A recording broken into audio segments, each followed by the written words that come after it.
guys! Kumusta kayo? I'm so excited to announce po na malapit na ang pagbabalik natin sa ere. Ayan. Recently, hindi nyo ako nakikita mag-live or hindi pala ako nag-live. Ambisyosa. Ayan. Recently, hindi nyo ako nakikita nag-video. Wala ako masyadong post kasi busy po tayo. May inaayos po tayo. And then sana hopefully matapos siya this month. And then next month makapag-operate na po tayo. Operate. Ayan.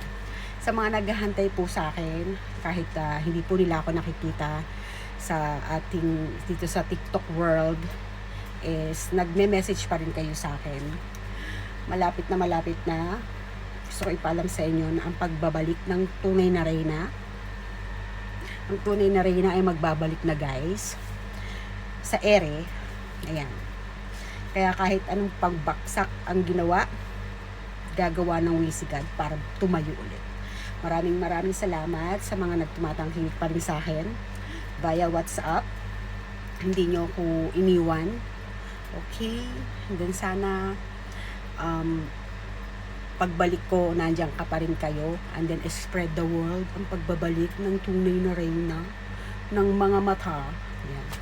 Diba? Honestly speaking po, naging busy po ako recently sa pag-aayos yung mga kinausap ako. And then hopefully by Monday po isasubmit ko na po lahat ng requirements. Then from trade license, then DED, then para lahat po is smooth, wala nang maging balakid at wala nang maibutas sa akin. Kaya sa mga inggit dyan, sa mga naiinggit dyan, hindi ko hahayaang magkaroon ako ng butas para butasan niyo ulit. Pero thank you, nag-thankful ako sa kanila kasi sa kanya or kung sino man siya, or alam ko kung sino siya. Thank you at dahil sa'yo, ginawa ko to, pinush ko to.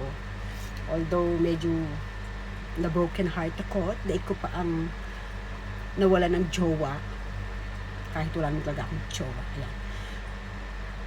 Is pinurso ko na makabalik. Dahil may mga customer po kasi ako na talagang umaasa sa akin. Talaga po nagme-message na, ate, sayang. Kahit po mga pre-order, kung makikita nyo, puro pre-order lang ang ginagawa ko. Ayan, lalo na yung sa mga nangangailangan talaga ng pampaganda-ganda, panchak-panchak na mata. Ayan. Kaya, paghintay nyo po ang pagbabalik ko, maraming salamat po sa inyo lahat na tumatangkilik. See you guys. Update ko kayo kung kailan na tayo mag-ooperate ulit. I love you guys. Bye-bye.